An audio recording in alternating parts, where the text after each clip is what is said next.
Subscribe करें और bell दबाएं ताकि कोई खबर रह न जाए।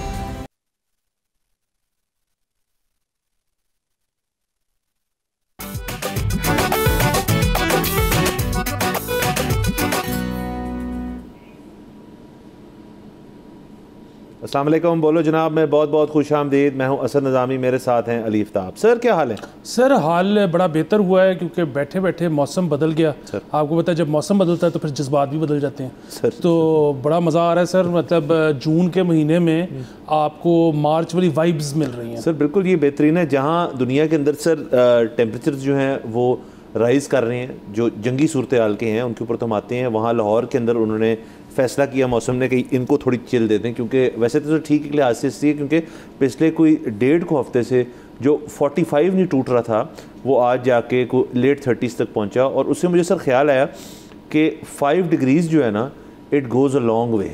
ख़ास तौर पे गर्मी से आप जब नीचे जा रहे हो। सर्दी में तो फिर देखें ना -4 और -11 में इतना कोई फ़र्क नहीं है, आप फिर सर्दी में ही जा रहे हैं, लेकिन गर्मी में खासा फ़र्क पड़ता है। जी सर, ये आपने बहुत बड़ी बात की है और अगले हफ्ते हम एक सेगमेंट पूरा इसके ऊपर करेंगे कि घर किस तरह से अगर बनाए जाएं तो आप 4 से 5 डिग्री का फ़र्क डाल सकते हो अंदर रहने वालों के लिए, जो कि जिस तरह से आप कह रहे हैं कि वो फ़र्क बहुत बड़ा फ़र्क है। और सर हम इस शो के अंदर आप और मैं तो करेंगे ही बात, लेकिन हम कोशिश करें किसी एक्सपर्ट को लेके, किसी आर्किटेक्चर कम्युनिटी का शख्स जो टेलीविज़न पे रिप्रेजेंट ही नहीं होते, लेकिन क्योंकि ये इतने बड़े मसाइल हैं। अब एक ऐसी रियल एस्टेट ओरिएंटेड हमारा इतना बड़ा सेक्टर है पाकिस्तान का, लेकिन उसके ऊपर जो बनावट है घरों की उसके ऊपर कोई बहस नहीं करता। आप और मैं ये हमने सर आज से ड्यूटी सर अपनी नया सर हमने अपने कंधों पे सर बोझ जिम्मेदारी ले ली। सर आगे बढ़ते हैं। जैसे मैंने आपसे जिक्र किया कि इजराइल और ईरान का जो अब जंगी सूरत हाल जो है वो चल रही है। आज के दिन अटैक्स हुए, ईरान में भी अटैक हुए। ईरान ने फिर जवाबी तौर पे इजराइल में भी अटैक किया। दोनों मुल्क के अंदर उनकी ऑयल रिफाइनरीज, ऑयल डिपोज़ के ऊपर अटैक हुआ। तेहरान वाला जो हुआ वो उनको काफ़ी नुकसान हुआ। इजराइल में जो हुआ अटैक उसके ऊपर वो कहते हैं कि अटैक तो हुआ है, तस्दीक की उन्होंने उस चीज़ की। अलबत्ता उन्होंने कहा कि हमारा अभी तक फंक्शनिंग है। तेहरान की रिपोर्ट है कि हमारे बाकी तमाम जो है वो फंक्शनिंग है। तो आप देख लें ये एक नई शाख है इस जंग के अंदर कि वो आपको डिसमेंटल कैसे करेंगे, कि आपका ऑयल जो प्रोडक्शन एरियाज़ जो उनको बंद करेंगे। बाकी ये जंग जो है ये शुरुआत ही आप देखें इसकी शहरों के अंदर से हुई है, जहाँ पे आपने अपार्टमेंट बिल्डिंग्स को टारगेट किया इजराइल ने उनकी टॉप मिलिट्री ब्रास को एलिमिनेट करने के लिए। तेल अवीव में अटैक हुए, अब ये स्प्रेड हो रही है, बैलिस्टिक मिसाइल्स का इस्तेमाल हो रहा है। अगेन जैसे हमने कल भी बात की कि ये सारा कुछ जो है इंटरनेशनल कम्युनिटी कब तक इस चीज़ को देखेगी। तो अब सालसी के जो मामलात हैं उसके अंदर तमाम मुल्क जिसमें जर्मनी है, यूके है, US एक हद तक जो है ये बात कर रहा है कि किसी किस्म की आप नेगोशिएटिंग टेबल पे आएँ।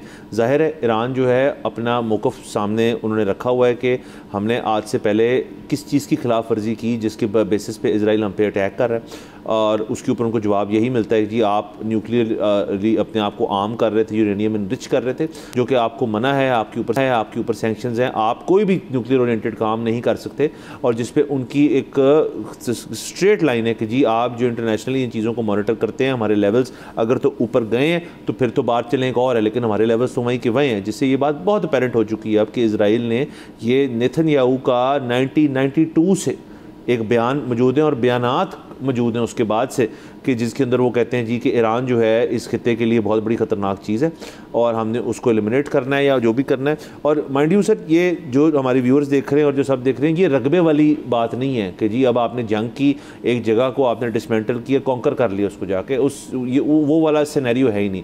ये प्योर एक शख्स की एक दकियानूसी किस्म की एक विज़न है कि जी मैंने आके अपने वोट बैंक को कैसे सिक्योर करना है कि हमने ईरान पे अटैक करना है, हमने बस अटैक करना है। आप मोदी जी और नेतन्याहू को जो कंपैरिजन ड्रॉ होता है ना, आप दोनों चीज़ों के अंदर सिमिलैरिटीज़ ढूंढ सकते हैं। नेतन्याहू भी अपने पॉलिटिकली अगेंस्ट द वॉल है, ये इलेक्शन भी मसा उन्होंने निकाला जैसे मोदी जी ने मसा निकाला। अगले इलेक्शन की दोनों को फिक्र है कि उसके अंदर कैसे वोट पड़ेगा। तो ये सारा कुछ जो होता है ना सर कि ये एक नया ट्रेंड इस दुनिया में अनफॉर्चुनेटली बन गया है कि जब आपको लग रहा है कि आपके पॉलिटिकल टेन्योर जो है वो ख़त्म होने जा रहा है, तो आप हाइपर जिंगोइज़म करके, जेनोसाइडल एक्टिविटीज़ तकरीबन करके, आपको सब लगता है कि आपकी जो अवाम है उनके जो जज्बात हैं उजागर होंगे और मेरा वोट बैंक बढ़ेगा। इससे ज़्यादा बुज़दिलाना और सेल्फिश किस्म की सियासत नहीं मैंने देखी आज तक। जी सर, यकीनन। और जब जो हमले कर रहा है ईरान, उसमें बल्कि उनकी एक बड़ी इंटरेस्टिंग चीज़ आई कि उन्होंने कहा कि हम जो 200 मिज़ाइल मार रहे हैं उसमें बैलिस्टिक तो सिर्फ 1-2 होते हैं, बाकी तो हम अभी अपना पुराना जो बहुत ही पुराने मिज़ाइल्स पड़े हुए थे वो हम इस वक्त निकाल रहे हैं। और उसकी एक जो है ना मुमासलत आप देख सकते हैं कि वो आपको याद होगा कि 9 तारीख की सुबह जब इंडिया ने पाकिस्तान के अंदर बहुत सारे ड्रोन्स भेजने शुरू किए, तो जो कई उसमें ड्रोन्स ऐसे थे जो कि पेलोड जिनके ऊपर था, लेकिन बहुत सारे ऐसे भी थे जिनके ऊपर पेलोड ही नहीं था। वो चेक करना चाह रहे थे कि पाकिस्तान का जो एंटी एयरक्राफ्ट कहाँ कहाँ पर लगे हुए हैं, पाकिस्तान के जो ऑटोमेटेड किस्म के सिस्टम्स हैं वो किस जगह पर हैं। वो और बात है कि पाकिस्तान ने फिर बहुत ही ऊपर से एक जंगी स्ट्रेटजी बनाई और बजाय के अपना वो सिस्टम ऑन करने के मैनुअली उनको शूट डाउन करते रहे। लेकिन ईरान बेसिकली बताने की कोशिश ये कर रहा है कि हमारे पास बहुत ज़्यादा असलाह है, बहुत ज़्यादा मिसाइल्स। एक वीडियो भी उन्होंने सर जारी की है, अब उसकी हम बाकायदा तौर पे तस्दीक तो नहीं कर सकते, लेकिन उसके अंदर तो सर लंबी लंबी लाइंस लगी हुई हैं, मिसाइल ही मिसाइल है, तो उन्होंने वीडियो भी शायद रिलीज़ की है। एग्जैक्टली। सो ये वो बता रहे हैं कि हम अभी बहुत देर तक इसको चला सकते हैं। वहाँ से भी कुछ पाकिस्तान जैसी वीडियोस भी आ रही हैं कि छत पे लोग बैठे हुए हैं, पॉपकॉर्न्स रखे हुए हैं और मिसाइल्स इंटरसेप्ट होते देख रहे हैं। इसके अलावा जो एक और हमने कल भी यही बात की थी कि अब आखिरी अटैक जो होगा, जाहिर है हर जंग जो एंड है वो तो फिर जंग बंदी में ही होता है, लेकिन जो आखिरी अटैक होगा वो मोस्ट प्रोबेबली ईरान की तरफ से होगा। और इसमें हमें जो एक ख़दशा था, एक डर लगा हुआ था, और जाहिर है हमें नियतों का तो नहीं पता, लेकिन बहुत अपेरेंट है कि शायद कुछ इजाज़त ली हो, कोई आशीर्वाद हो यूएस का, ये जो नेतन्याहू ने किया। लेकिन जो हमें एक खौफ था कि शायद अमेरिका भी इस जंग में कूद जाएगा, वो अब सबसाइड हो गया है। ट्रंप साहब का अभी बयान आ गया है, उन्होंने कहा है कि जी मैं जिस तरह जो मैंने ऑफ़र किया था इंडिया और पाकिस्तान को, वही मैं ऑफ़र कर रहा हूँ इसराइल और ईरान को। जंग बंदी करें, ट्रेड करें, अमेरिका उनके साथ ट्रेड करेगा। तो ये बड़ी एक खुशाइन बात है कि अमेरिका और ख़ास तौर पे सदर ट्रंप अब यहाँ पर सालसी करने आ रहे हैं, और उन्होंने कहा है कि make middle east great again. Sir बहुत अच्छी बात है। आप इससे कुछ देर पहले देखें, ट्रंप साहब का एक पूरा दौरा था मिडल ईस्ट का, और सर अगेन जब आपका एक concentration of a lot of countries हो ना, और जहाँ पे कॉन्फ्लिक्ट ओरिएंटेड एक हिस्ट्री हो, तो कोई भी शख्स जो ट्रेड करना चाह रहा है लेट से मिडल ईस्ट में, वो बात कर रहे हैं यूएई, कतर, सऊदी वगैरह से, तो ये सारा कुछ जो बड़ी क्लोज प्रॉक्सिमिटी में सब रहते हैं। ईरान में जंग छिड़ी हुई है और इजराइल के साथ छिड़ी हुई है, तो सारा खिता मुतासर होता है उससे। ईरान के थ्रू बहुत सारी चीज़ें जो हैं जियोग्राफिकली वो बहुत इंपॉर्टेंट हैं ट्रेड के लिए, सी रूट्स हैं उसके अंदर, दीगर और चीज़ें हैं। उसके अलावा सर आप ये देखें कि ट्रंप साहब ने तो ये कह दिया, लेकिन इसके एक और नुक्ता है, एक बारीकी है। मैंने बहुत सारा 2-3 दिन से मैं फॉलो कर रहा हूँ अमेरिकन जो मीडिया उनका है, और ख़ास तौर पे अमेरिकन सोशल मीडिया के ऊपर जो उनके कुछ स्पोक्स पर्सन हैं जो बहुत पेट्रियाटिक भी हैं, लेकिन वो डोनाल्ड ट्रंप से भी एज सच अलाइंड नहीं है। उन्होंने जो आपने जिस बयान का जिक्र किया उसको सराहा इस तरह से है कि जी हम तो कह ये रहे थे कि जी ये जंग अगर इसराइल की है तो इसराइल लड़े ये जंग, हमारी तरफ ना देखा जाए कि जी अब अमेरिका आया जी। और आप देख लीजिएगा कि जो ट्रंप साहब का बयान मौजूद है, जो उन्होंने सऊदी अरेबिया में बात की थी कि इंटरवेंशनिस्ट पॉलिसी जो है वो नाकामयाब हुई है, नाकामयाब हो सकती है, और उन्होंने बेसिकली इंडिकेशन दी कि अब that is not our ball game any more, और उसका आपको एविडेंस मिल गया इस ट्रंप साहब के बयान से। दूसरा, उन्होंने ये बात बड़ी वाज़ेह कर दी कि जी अमेरिकन पब्लिक ने कि जी अगर तो हम पे को हमला होता है डायरेक्टली ईरान की तरफ से, फिर तो it's all out war. Iran ने देखें इसके अंदर जो बात थी उनकी कि हम जो हैं अपना अटैक कर सकते हैं इराकी यूएस फैसिलिटीज़ के ऊपर, उन्होंने कहा था उधर आपने नहीं करना, नंबर 1। उन्होंने उसके बाद ये बात की कि अगर डायरेक्टली हम अमेरिका को अटैक में, थ्रेट तो उन्होंने किया था ईरान तो बड़े सालों से थ्रेट कर रहे कि आप करेंगे, लेकिन उन्होंने ऐसी चीज़ की नहीं। उन्होंने डायरेक्टली इसराइल की तरफ अपना फोकस रखा। तो अमेरिका का इसके बीच में पड़ना जो है वो तो फिर एक तस्लीम शुदा चीज़ हो जाएगी जी कि इसराइल को हम बैक कर रहे हैं, इसराइल जहाँ जहाँ लड़ेगा हम भी जाके वहाँ लड़ेंगे। लेकिन अब ट्रंप के अंडर इस किस्म की पॉलिसी जो है वो नहीं है। बिल्कुल, और इसमें 2 अशख़ास की तारीफ़ करना बहुत ही ज़रूरी है। एक तो MBS उसकी वजह ये है कि अभी जब ट्रंप साहब इलेक्शन जीतने के बाद सऊदी अरब गए और वहाँ से जब $600 बिलियन की डील लेकर आए तो उन्होंने विक्ट्री लैप लिया था अपने मुल्क में, बड़ी उनकी तारीफ़ें हुई थी ट्रंप साहब की कि बड़ा अच्छा पैकेज लेके आए हैं वहाँ से। तो अभी MBS ने बड़ा दो टोक जवाब दिया है थ्रू आउट दिस वॉर कि हम ईरान के साथ खड़े हैं और ईरान इस वक्त जो है उसके साथ ज्यादती हो रही है, जो कि असर आज से आप कुछ साल पहले सोच सकते थे ऐसा कुछ हो। बिल्कुल। और दूसरी जो है वो जाहिर है सदर जिनपिंग जो है चाइना का भी बड़ा दो टोक जवाब आया है और उसमें भी उन्होंने कहा है कि इस वक्त जारहियत कर रहा है इसराइल और ईरान जो है वो ठीक है। तो ये इन दोनों की जो इस बहुत बड़ी ताकतें हैं इनकी इस वक्त तारीफ़ करना बहुत ज़रूरी है। सर आप इस तरह से ये चीज़ देखें कि एक जो बात की जा रही थी कि जी ईरान बड़ा ख़तरनाक है, क्यों है जी ख़तरनाक? वो इस आयरनी है ये कि जी ख़तरनाक इसलिए कि जो आइसोलेटेड हो ना दुनिया से मुल्क, वो फिर कुछ भी कर सकते हैं। ये बात मानी जा सकती है। आप किसी एक शख्स को आइसोलेट कर दें सोसाइटी से और वो शख्स ताकत रखता हो, वो पूरी की पूरी ताकत अपनी एक्सरसाइज कर देगा, नथिंग टू लूज टाइप बात। ईरान के बारे में ये सोचा जाता था। आयरनी ये है कि इस तमाम एक महीने डेढ़ में समझ आई है कि असल में तो इसराइल ये है, इसराइल इज़ आइसोलेटेड। अमेरिका ने ये बयान दिए, कितना चुभा होगा जाके उनको। चाइना ने दे दिया, डन। सऊदी ने दे दिया, ख़त्म होगी बात। यूके दीगर और ममालिक जो हैं जो अपना बयान थोड़ा सा उसको सॉफ्ट कर रहे हैं, बट सब ने इफेक्टिवली इस जंग से पहले इसराइल से अपने हाथ उठा लिए थे कि जी आप क्या करना चाहते हैं, जो हमने पहले भी बात की थी। So Israel is proving to be that sort of animal जिसको आपने आइसोलेट करके रख दिया है दुनिया से, और आप उनको कह रहे हैं कि जी हम जो हैं आपके साथ ये आप ठीक नहीं कर रहे, तो वो कुछ भी कर सकता है, जो एक डेंजरस चीज़ है। सर इसराइल याद रखना चाहिए न्यू जर्सी के साइज़ का है, लेकिन इक्विप्ड है, अमेरिकन वेपनरी और सैटेलाइट सिस्टम से इक्विप्ड है। सो वो कर कुछ भी सकता है, न्यूक्लियरली भी इक्विप्ड है, मानते वो नहीं है, बट न्यूक्लियर वेपन्स हैं उनके पास, ये हमें पता है, हम उनको तस्लीम भी नहीं करते एज ए कंट्री। लेकिन आप सोचें, अब बात जो है ना कि जी जितना रकबा होगा आपके पास, जितना आपके पास जगह होगी, वो आपकी ताकत है, नहीं।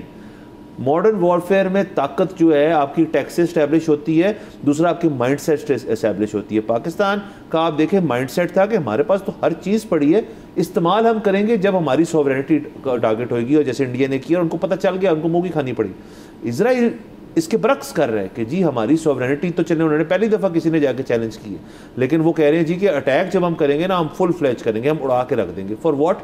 नो वन नोज, किसी को नहीं पता इसका जवाब क्या है। तो सर ये आने वाले दिनों में हमें इसका होपफुली को हल जो है निकलना चाहिए, जंगबंदी होनी चाहिए, और आगे जाके मामलात जो हैं उनको हमें बेहतरी की तरफ ले जाना चाहिए। जो ट्रंप साहब की बात है कि जी सब जो है इस एक रीजन के अंदर अमन व अमान से रहेंगे, तो सबसे बड़ा जो मुल्क है, जो सुपर पावर है इस दुनिया की, ऑफ़र दे रहे कि मैं आपसे ट्रेड करूँगा, तो ट्रेड करें फिर। जी बिल्कुल, और आपकी ये बात बहुत इंपॉर्टेंट है कि अब रकबा जो है ना वो कोई चीज़ नहीं रह गई। मतलब पाकिस्तान जो है वो 7 गुना छोटा है इंडिया से, लेकिन अभी जो जंग हुई है उसमें पाकिस्तान ने बर्तरी हासिल की इंडिया के मुकाबले में।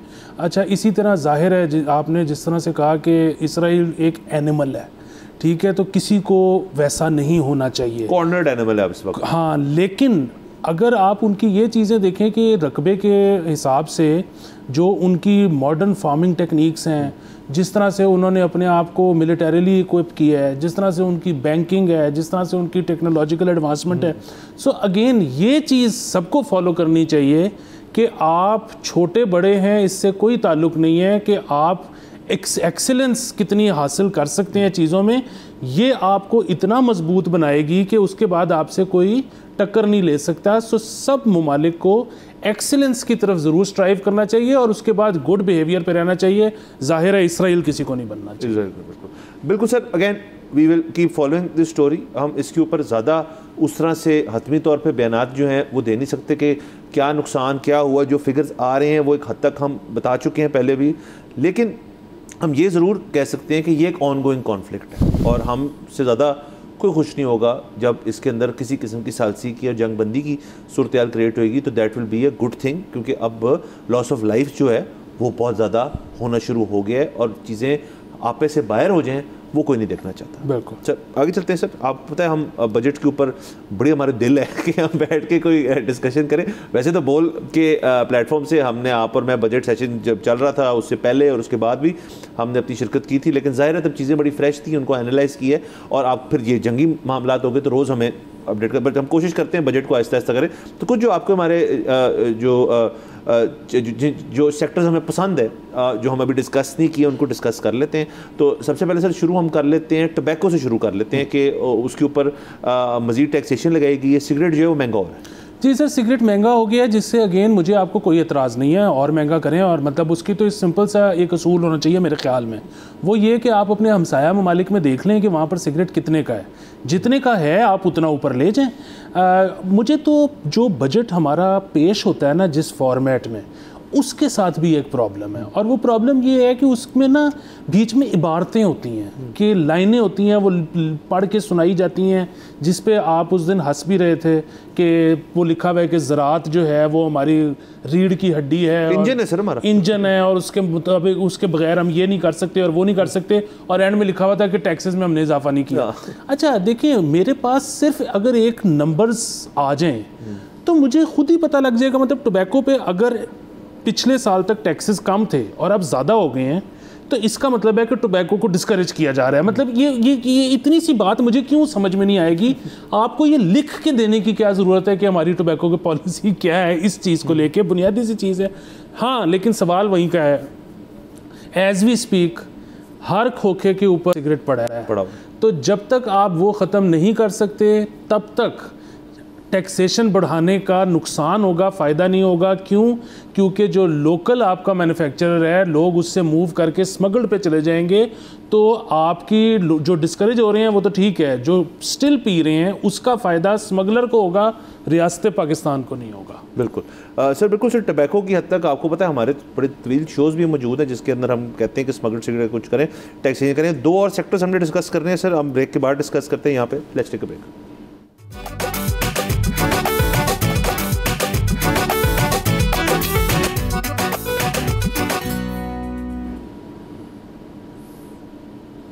Welcome back from the break. आप देख रहे हैं बोलो जनाब।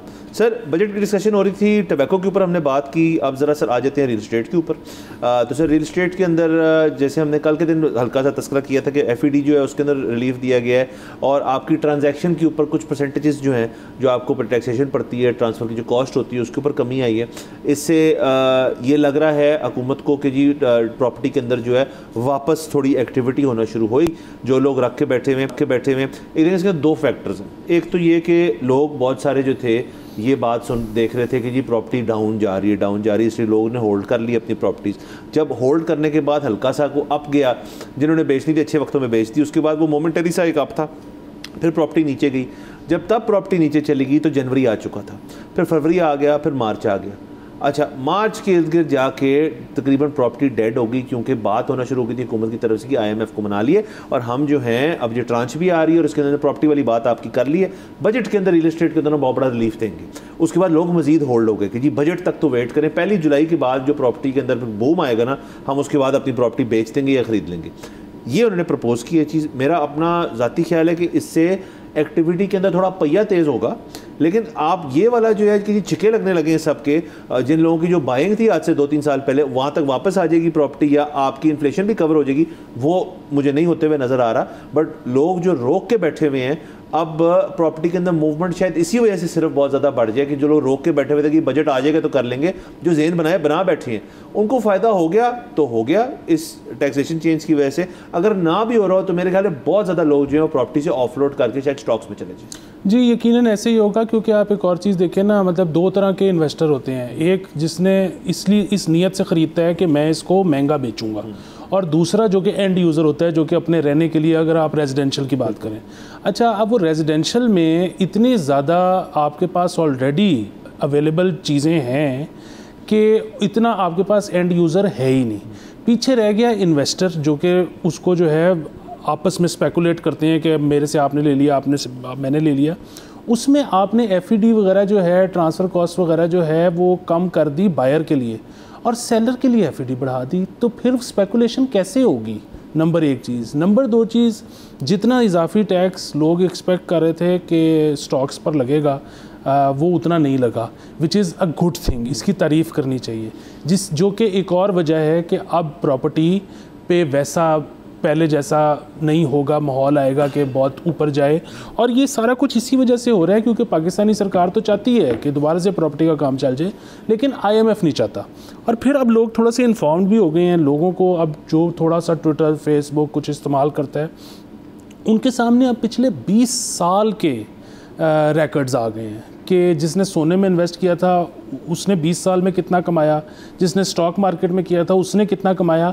और ये जितनी हमें हसल बसल नज़र आती थी, इसके बावजूद प्रॉपर्टी में 20 साल में लोगों ने सबसे कम कमाया। सो प्रॉपर्टी कोई अच्छी चीज़ नहीं है। हाँ, तो इसलिए ये बात लोगों को समझ आनी शुरू हो गई है।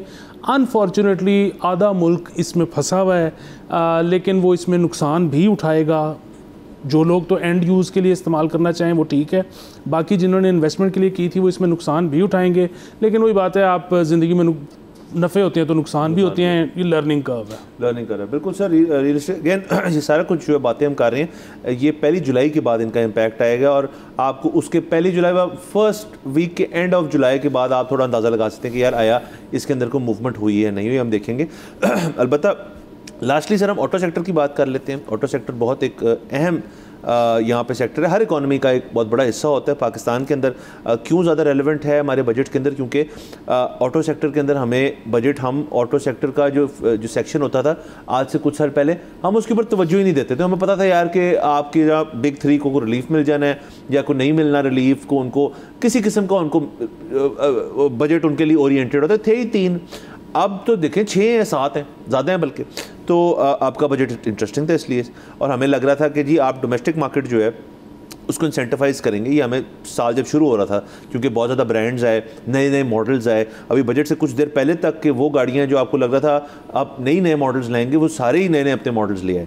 अच्छा, ये अच्छी चीज़ है। आप पहली दफ़ा मुझे नहीं लग रहा था मैं कभी ये चीज़ देखूंगा कि आपके पास हाथ में पैसे हैं, आप शोरूम गए हैं, आपने पैसे रखे, गाड़ी लेके वहाँ से निकल गए, नो ऑन कल्चर, और आप शॉपिंग कर सकते हैं कि ये ले लें, वो ले लें, वो ले लें। एक बड़ी तवील डिस्कशन होती है गाड़ी लेने से पहले। ये बहुत अच्छी चीज़ें हैं, हम इंडस्ट्री से खुश थे। फिर ये खबर आ गई जैन-फेब में कि जी अब आप इंपोर्टेड जो गाड़ी होती है 5 से 10 साल तक का उसका टाइम फ्रेम हम बढ़ा देंगे और उसके अंदर हम ड्यूटी के अंदर थोड़ी रिलैक्सेशन देंगे, ये IMF कह रहा है। अच्छा, अब इससे डोमेस्टिक सेक्टर बहुत मुतासर था कि जी एक तरफ आपने हमसे बड़े बड़े प्लांट्स, बड़ी बड़ी लाइंस, मैन्युफैक्चरिंग लगवा ली है यहाँ पे, दूसरा आप किसी को कह रहे हैं कि इंपोर्टेड भी आप ले सकते हैं, शायद उसके मुकाबले की कीमत गई शायद कम का, ये एक मसला था।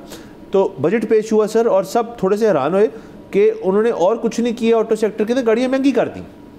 एक तो देखिए उन्होंने, मेरा अब तक ख्याल है कि 2 मॉडल्स जिन पे पहले ही 18% GST था, उनको बहुत बड़ा रिलीफ दिया है कि उनको 18 पे रखा। उनकी इर्द गिर्द जो गाड़ियाँ थी उनको भी 18 तक ले गए। 660 cc से लेके जो आपकी महंगी हाइब्रिड गाड़ियाँ, इलेक्ट्रिक गाड़ियाँ, उनको GST जो 8.5% था उसको 18% पे जाके ले गया। एक गाड़ी सर जो अभी लॉन्च हुई है, जो 7 सीटर हाइब्रिड गाड़ी है, उसमें 13 लाख रुपए का प्राइस डिफरेंशियल आया अगर आपको जुलाई की इनवॉइस मिलती है। अच्छा, आपने इलेक्ट्रिक और हाइब्रिड को ये इस तरह से इफेक्टिवली डिस्करेज कर दिया है 13 लाख रुपये महंगे करके। अब तो आती है हाइब्रिड गाड़ी, जो नई गाड़ी आती है। और दूसरी तरफ कार्बन लेवी भी लगा रहे हैं कि कार्बन फुटप्रिंट कम होए, और उसके अलावा EPA के ऊपर अभी हम आते हैं, और साथ साथ आप कह रहे हैं एनवायरमेंटली हमें कॉन्शियस होना पड़ेगा। तो सर जो चीज़ जिसको सस्ता रखना चाहिए था कि ज़्यादा कंज्यूमर वहाँ जाए, आपने उसी को महंगा कर दिया। और जो शख्स बेचारा यहाँ की सबसे जो सस्ती गाड़ी जो है भी चले 30-32 लाख रुपए की, उसको भी आपने को 1.5 लाख रुपए महंगा कर दी। तो ये कैसी ऑटो पॉलिसी? जी, ये तो आपने फरमा दिया, जो बयान कर दिया, इसके ऊपर तो मैं कुछ भी नहीं कह सकता। इसमें एक चीज़ जिस पे ऑटो सेक्टर बहुत रो रहा है कि आप पुरानी गाड़ी को क्यों आने दे रहे हैं यहाँ पर और क्यों बिकने दे रहे हैं, उस पर मैं खुश हूँ। और उस पर मैं खुश इस वजह से हूँ कि देखें, इसमें चाइनीज़ जो यहाँ पर ब्रांड है ना, उनको तो इससे कोई फ़र्क नहीं पड़ता। उसकी वजह ये है कि वो ब्रांड्स तो अपनी यहाँ पर लेटेस्ट मॉडल लेके आ रहे हैं जो वहाँ पर चल रहे हैं। अच्छा, जो कोरियन ब्रांड्स हैं उनको भी कम फ़र्क पड़ता है, क्योंकि वो भी आहिस्ता आहिस्ता अपने मॉडल्स दुनिया के साथ यहाँ पर तकरीबन लाना शुरू हो गए हैं। पीछे रह आपकी बिग 3 ही जाती है, जो कि अभी तक अपने नए मॉडल्स यहाँ पर नहीं ला रहे।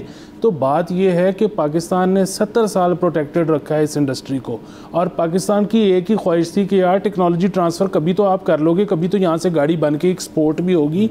अच्छा, अभी फिर वही बात है कि चाइनीज़ हो गई या कोरियन हो गई, वो जाहिर है यहाँ पर प्लांट लगने के बावजूद अगर टेक्नोलॉजी ट्रांसफ़र हो भी जाता है तो नंबर ऑफ़ कार्स, क्योंकि मैन्युफैक्चर कम होती हैं तो उनकी प्राइस महंगी पड़ती है, तो वो शायद एक्सपोर्ट वायबिलिटी उसकी कम हो, वो अपने मुल्क में बनाएंगे तो उनको सस्ती पड़ेगी।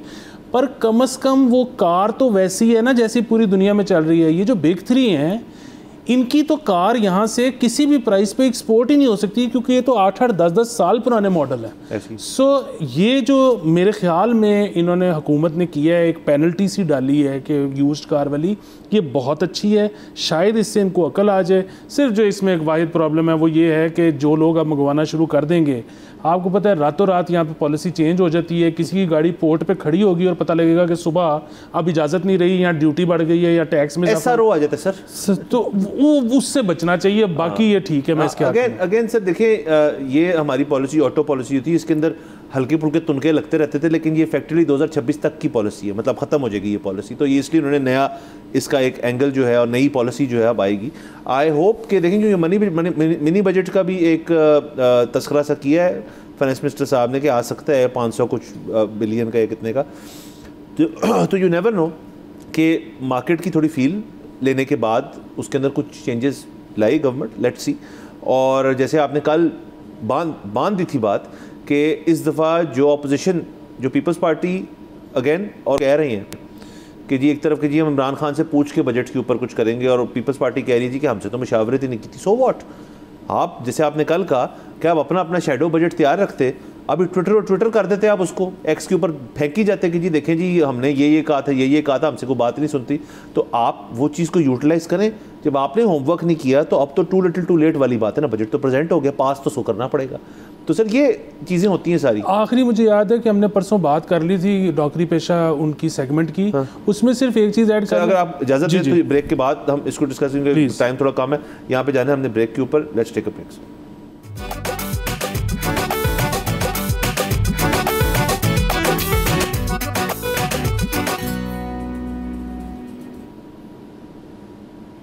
Welcome back from the break. आप देख रहे हैं बोलो जनाब।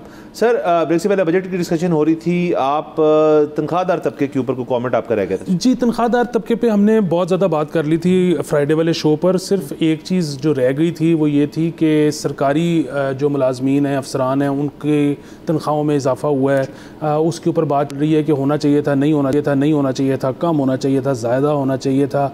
और हमेशा उनको ना मिलवाया जाता है कि जी ये देखें प्राइवेट सेक्टर में तनख्वाहें बहुत ज़्यादा हैं, सरकारी में बहुत कम है, तो इसलिए हमें इनका ख्याल रखने की ज़रूरत है। अच्छा, एक तो ये है कि कौन गारंटी देता है कि जो आपके प्राइवेट सेक्टर के लोग हैं उनकी सालाना अप्रेजल लगते हैं? बहुत इंडस्ट्रीज़ हैं जिनमें नहीं लगते। अच्छा, दूसरी चीज़ ये कि उनकी तो हर महीने कईयों की तनख्वाह भी नहीं आती, इधर सरकार में तो तनख्वाह ज़रूर आती है। तीसरी और आखिरी चीज़ ये है कि यहाँ पर बच्चे के ज़ुबान ज़दे आम है कि जी सरकारी जो मुलाजमीन अफसरान हैं ये काम नहीं करते। मतलब आपको कोई यहाँ पर सरकारी दफ्तर में काम पड़ जाए तो आपकी वो आँखों में से आंसू निकलवा देंगे। तो इस किस्म की एफिशिएंसी के साथ लोग तो फिर सवालिया निशान ही उठाएंगे ना कि जी हमेशा इनकी तनख्वाह बढ़ानी क्यों ज़रूरी है। सो हम किसी की तनख्वाह बढ़ाने के ख़िलाफ़ नहीं है, बढ़ाएं 10% क्या 50% बढ़ाएं, लेकिन फिर आप एफिशिएंसी को भी तो मॉनिटर करें ना। और अगर कोई एफिशिएंट नहीं है तो कोई निकालने का भी तो बंदोबस्त होना चाहिए ना उसको। सर बिल्कुल होना चाहिए। सर इसको मैं लिंक कर देता हूँ, हमारे जो कई सरकारी गवर्नमेंट के जो प्रोजेक्ट्स होते हैं उनके अंदर ना एक हमेशा से हमारी ख्वाहिश होती है कि फ़र्ज़ करें आप जंगला बस को ले लें। जंगला बस एक मुतनाज़ किस्म का सियासी चीज़ बन गई जी कि क्यों आप कर रहे हैं, क्यों कर रहे हैं। अच्छा जी, PTI ने बहुत तनकीद की, PTI ने फिर ख़ुद भी करने की कोशिश की और उसमें नाकाम ही रहे मोस्टली। लेकिन मैं पूछना चाहता हूँ, फ़र्ज़ करें मेरा राइट टू इन्फॉर्मेशन एक हक़ है मेरा, कि जी आपने जंगला बस लगा के कितने मुसाफिरों का कितना फ़ायदा किया, इस प्रोजेक्ट की कॉस्ट जो है सब्सिडाइज टिकटिंग जो है उस पर कितना बोझ पड़ रहा है बाकी लोगों पे, फिगर्स क्या हैं उसके। ये होती है एफिशिएंसी गेज करने का एक तरीका। मतलब आपके इतने अंडर पासेज हैं, इतने ओवर पासेज हैं, CBD एक चीज़ बन रही है। अब कराची में चले, किसी भी, मैं लाहौर सेंट्रिक बात ही नहीं कर रहा, कहीं भी चले जाएँ, बड़ा प्रोजेक्ट जहाँ लगता है, उसके बाद क्या एक वेबसाइट ही मौजूद होनी चाहिए जिस पे आप एफिशिएंसी चेक करें। मैं लिंक इसलिए कर रहा हूँ कि यहाँ तो सर हम बड़ा बड़ा प्रोजेक्ट जिसकी इच्ची बिच्ची आपके पास होती है एफिशिएंसी मार्क करने के लिए, वहाँ उस चीज़ की करने की आदत नहीं है। तो आप जो चीज़ कह रहे हैं कि जी यार आप इंडिविजुअल एम्प्लॉय की एफिशिएंसी मैनेज करें, तो इस किस्म का कल्चर ही नहीं है सर हमारा तो कल्चर ही कभी एक चीज़ की ही नहीं। वो तो कोई आए सीनियर तरीन बंदा, मतलब स्ट्रेट एट द टॉप, और वो ये कल्चर नाफिज करे हमारे हुकूमत के अंदर, तो ये प्रोजेक्ट्स में भी होना शुरू हो जाएगा, ये एम्प्लॉइज़ के अंदर भी होना शुरू हो जाएगा, KPIs बनेंगे, उसके बाद परफॉर्मेंस रिव्यू रिपोर्ट्स बनेगी। हमें भी पता होगा जी कि हम आवाम के पास इख्तियार होगा जी कि इस शख्स ने मेरा काम नहीं किया, मुझे तकरीबन 2 महीने हो गए हैं। आप कंप्लेन कर सकते हैं उस शख्स की, और वो शख्स डरेगा आपकी कंप्लेन से। कुछ सर इस सरकारी दफ्तर में किसी को आप ये तड़ी लगाएं कि मैं आपकी शिकायत लगाऊंगा, वो हंसेंगे आप पे कि लगा दें जाके। कल्चर है ना सर, ये कल्चर जब तक चेंज नहीं होगा तब तक तनख्वाह जितनी मर्जी कम करते ज़्यादा करते क्या फ़र्क पड़ता है। बिल्कुल सर बात, और देखिए कुछ जगहों पे हुआ भी है। अभी नादरा में अगर आप जाते हैं तो आपको एक कंप्यूटराइज टोकन मिल जाता है ना। अच्छा, वो आप दिन के एंड में अगर कोई चाहे तो वो कर सकता है कि जी वो 8 विंडोज़ थी, 7 विंडोज़ ने दिन की 100 पर्चियाँ भुगताई हैं, 8वें ने 50 क्यों की हैं, क्या मसला था, तो गेज हो सकता है। अच्छा, दूसरी चीज़, यही जो इलेक्ट्रॉनिक सिस्टम है ये पटवारी के पास क्यों नहीं है? यही जो इलेक्ट्रॉनिक सिस्टम है ये DC के दफ्तर में क्यों नहीं लगा हुआ? पर्चियों से पता लग जाएगा कि कितने बंदे आज के दिन में गए हैं। अच्छा, और ये जाहिर है ये बहुत प्रिमिटिव, ये बहुत बेसिक है, अभी इसको बेहतर करने के बेतहाशा तरीके हैं, कम से कम इतना इधर से तो शुरू करें। बिल्कुल सर, शुरू करना चाहिए, और सर चीज़ें जो हैं उनको आपको बेहतरी की तरफ ले जाना चाहिए। सर बाकी सर गवर्नमेंट का, जैसे हमने बजट के अंदर बात की कि कार्बन लेवी की बात हो जाए, इन्वायरमेंटली प्रोटेक्ट करना है लोगों को, उसके ऊपर इनकरेज करना चाहिए लोगों को कि वो इलेक्ट्रिक गाड़ियों पे जाएँ या हाइब्रिड गाड़ियों पे जाएँ। अब एक और डिबेट है कि उनसे भी कोई इन्वायरमेंट ठीक नहीं होता, वह चलें, वो एक अलग डिबेट है। सोलर पैनल्स के ऊपर महंगा कर दिया, और गवर्नमेंट चाह क्या रही है बेसिकली। दूसरी एक चीज़, एक तरफ ये हो रहा है कि आपने इलेक्ट्रिक जो एनवायरमेंटली फ्रेंडली चीज़ें उनको महंगा कर दिया, दूसरी तरफ पंजाब गवर्नमेंट जो है उन्होंने एक ड्राइव शुरू की हुई है जिसके अंदर आप मेरे ख्याल में 19 तारीख तक, जो कि मेरे के 2-4 दिन बाद है, 19 तारीख या 29 तारीख शायद तक, आपने अपनी गाड़ी जो है उसके ऊपर वो स्टिकर लगवाना है, वरना उसके बाद आपके बड़े महंगे चलान होना शुरू हो जाएंगे। जी हमने अपनी EPA टेस्टिंग करवा ली, इन्वायरमेंटल प्रोटेक्शन एजेंसी जो है, और हम EPA टेस्टिंग करवा ली। ये एक बात होगी सर, जो आपको लंबी लंबी लाइनें नज़र आती हैं लाहौर के अंदर कि जी यहाँ पे EPA टेस्टिंग हो रही है, कुछ लोगों ने करवा ली, कुछ लोगों की रहती है अभी, कुछ लोग जो है वो कह रहे हैं हमने करवानी ही नहीं। पहले सुना था कि 3 साल पुरानी गाड़ी के ऊपर ये शायद नहीं है, ये भी एक कन्फ्यूजन है कि जी कितने साल पुरानी गाड़ी हो तो मुझे ये चीज़ करानी पड़ेगी, ये एक सवाल है। इसमें मेरा एक और सवाल भी है कि एक गाड़ी जो है वो इंपोर्ट हुई है 2024 में लेट से, लेकिन उसकी डेट ऑफ मैन्युफैक्चरिंग 2010 है, उसने करवानी है नहीं करवानी, ये डेटा मौजूद है एक्साइज वालों के पास, कैसे पता चलेगा? क्योंकि वो तो रजिस्टर हुई है इस मुल्क में 2 साल पहले या साल पहले, ये भी एक सवाल है इसके अंदर। लास्टली अभी आज सर खबर एक पता चली है कि जो EPA है उसको, जो आपका डीजल और पेट्रोल है उसकी क्वालिटी और उसका म्यार जो है उसकी भी एनालिसिस जो है वो EPA की तरफ जाएगा कि वो उसका म्यार भी बेहतर करें इधर आके, यानी कि पेट्रोल पंप्स के ऊपर जाके वो रैंडम टेस्टिंग करेंगे फ्यूल की। बहुत अच्छी चीज़ें, ये सारी चीज़ें जो है एनवायरनमेंट के अंदर बड़ा फ़ायदा होगा इनका, लेकिन हम तनकीद बिल्कुल नहीं कर रहे, लेकिन इसका कोई सिस्टम तो होना चाहिए। आप देखें एक शख्स जो है वो 4 किलोमीटर की लाइन लगी हुई गाड़ियों की, वो सारी गाड़ियाँ स्टार्ट है, आपने EPA के अंदर काम करना था, आप 4 किलोमीटर की एक लाइन के अंदर 6-6 घंटे गाड़ियाँ स्टार्ट रखेंगे एक ही लाइन के अंदर, तो वो जो इतना कार्बन एमिट कर रही है उसका कार्बन फुटप्रिंट नहीं होगा। ये देखें ऑप्टिक्स बड़ी अच्छी बात है, ऑप्टिक्स वहाँ होती हैं जहाँ एनवायरमेंटल कंट्रोल हो, यहाँ पे कंट्रोल नहीं है, यहाँ स्मॉग के भी मसले हैं या बड़े मसले हैं, यहाँ तो कंट्रोल है ही नहीं, यहाँ पे ऑप्टिक्स से आगे बात जा चुकी है। ये अगर ऑप्टिक्स के लिए किया जा रहा है तो ये बड़ी गलत बात है। बिल्कुल, देखें बड़ी अच्छी बात है कि ये पेट्रोल पंपों पर छापे मारेंगे कि अगर वो कोई मिलावट कर रहे हैं तो पकड़ी जाएगी। बाकी यहाँ पर रिफाइनरीज ही बड़ी पुरानी हैं, इन रिफाइनरीज़ को अपग्रेड करने के लिए ताकि हमारा पेट्रोल इंटरनेशनल स्टैंडर्ड का हो सके $5 बिलियन चाहिए, तो हमारे पास तो $5 बिलियन है ही नहीं। जहाँ तक बात है ये स्टिकर की, तो जैसे आपने कहा कि 4-4 किलोमीटर की लाइनें हैं और शिकर दोपहर 45 डिग्री सेंटीग्रेड में बग़ैर छतरी के ये लोग खड़े हैं और ये आपकी टेस्टिंग कर रहे हैं, आपको स्टिकर लगा रहे हैं, आपका नाम मोबाइल में डाल रहे हैं, आपकी तस्वीर खींच रहे हैं। और अगर इनको ये सारा काम रात को कर दिया जाए तो जो गाड़ियाँ तपती धूप में स्टार्ट खड़ी हैं, शायद उनमें जो बैठे लोग हैं उनकी ज़िंदगी आसान हो जाए, जो टेस्टिंग कर रहे हैं उनकी ज़िंदगी आसान हो जाए। दूसरी चीज़, ये 5 डेज़ अ वीक हो रही है, सैटरडे संडे ऑफ है। लोगों को अगर 4-4 किलोमीटर की लाइन में लगना है तो इसका मतलब है कि ये 3-4 घंटे का टास्क है तो वर्किंग डे में वर्किंग आवर्स के अंदर वो 4 घंटे कैसे निकालें, तो आप इसको सैटरडे संडे भी ऑन कर दें। हर बंदे के पास तो ड्राइवर नहीं होता कि यार ये करवा लो, और नहीं हर बंदे के पास ये गुंजाइश होती कि यार ये गाड़ी मेरी एक दिन के लिए गई। आप देखें अमेरिका में हर साल आपने ये करवानी होती है MOT। इसका क्या तरीका है? इसका तरीका ये है कि आप वर्कशॉप जाते हो अपनी, वो आपको सारे गैजेट्स लगा के चेक करके आपको स्टिकर दे देते हैं, पूरी रिपोर्ट बना के दे देते हैं। ये आपने वर्कशॉप्स को ये मैंडेट देने के बजाय आपने 2-2, 4-4 लोग इतनी शदीद गर्मी में बग़ैर छत के खड़े कर दिए हैं और उधर लाइनें लगवा दी हैं। ये कोई तरीका है करने का? सर दूसरा इसका ये भी तो कर सकते हैं कि इसको एक मनी मेकिंग स्कीम बनाएं। भाई आपने अगर घर पे करवाना है, अगर लेज़ी हैं और आपके पास बहुत नोट है, तो 5,000 रुपये फ़ीस है, बंदा आएगा घर पे करके चलेगा, स्टिकर लगा देगा, कर दें। मेरे तो ख्याल में बहुत लोग कर लेंगे, वो आपकी इनकम है। और दूसरा सर आपने जो वर्कशॉप वाली बात की, हमने कई दफ़ा बात की कि यहाँ पे होना चाहिए ट्रस्ट एफिशिएंसी सर, और कुछ नहीं। हुकूमत जो है वो आवाम को ट्रस्ट नहीं करती, आवाम हुकूमत को नहीं ट्रस्ट करती। हुकूमत कहती है कि जी आवाम जो है, जो वर्कशॉप वाला है वो वैसे स्टिकर बांटता रहेगा। ये हो भी सकता है, हमें लगता है कि जी हुकूमत जो है वो इस चीज़ को क्यों कर रही है। आइदर वे आप स्विंग कर लें। जब ट्रस्ट डेफिसिट होगा फिर काम ऐसे ही कराने पड़ेंगे आपको। आप कह रहे हैं कि आप 20-20 हज़ार रुपये का चलान करेंगे, कौन करवाएगा 20 हज़ार रुपये का चलान, मुझे बताएं। हाँ जी बिल्कुल। देखिए ना, अगर वो ट्रस्ट डेफिसिट तो बड़ा आसान तरीका है ना कि उसके बाद अगर कोई गाड़ी पकड़ी जाती है और वो गाड़ी के ऊपर जो है वो स्टिकर गलत लगा हुआ था या पैसे दे के एक वर्कशॉप ने वो गलत काम किया था, तो उस वर्कशॉप का लाइसेंस मनसूख हो जाएगा, उसके पास से ये सर्विस ले ली जाएगी, उसको और जितनी मर्जी पेनल्टीज डाल दें, उसको जेल में डाल दें। कौन करेगा इस तरह का काम? दूसरी चीज़ ये है कि ये गाड़ियों का तो कर रहे हैं, बड़ी अच्छी बात है, मैं इसके साथ हूँ। सिर्फ मैं तो तरीकाकार बदलने की बात कर रहा हूँ, वरना ये काम अमेरिका में भी होता है तो ठीक ही होता होगा। मैं तो सिर्फ दूसरे सवाल ये है कि बाइक्स और रिक्शों का क्या करना है? सर बाइक्स रिक्शों में एक और ऐड कर लें, पब्लिक ट्रांसपोर्ट की तमाम जो बसें वगैरह हैं उनका क्या करना है? उनको आपने एट पार, इलेक्ट्रिक तो गई साइड पे, बाइक्स का करें।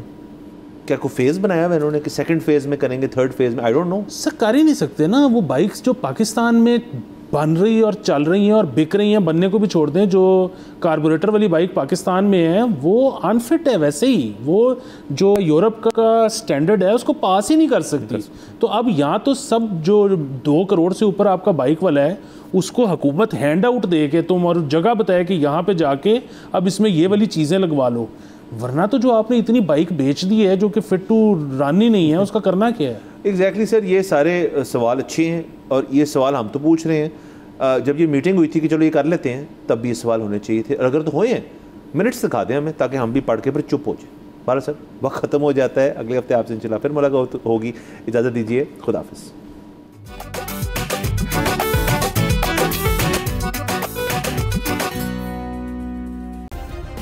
सब्सक्राइब करें और बेल दबाएं ताकि कोई खबर रह न जाए।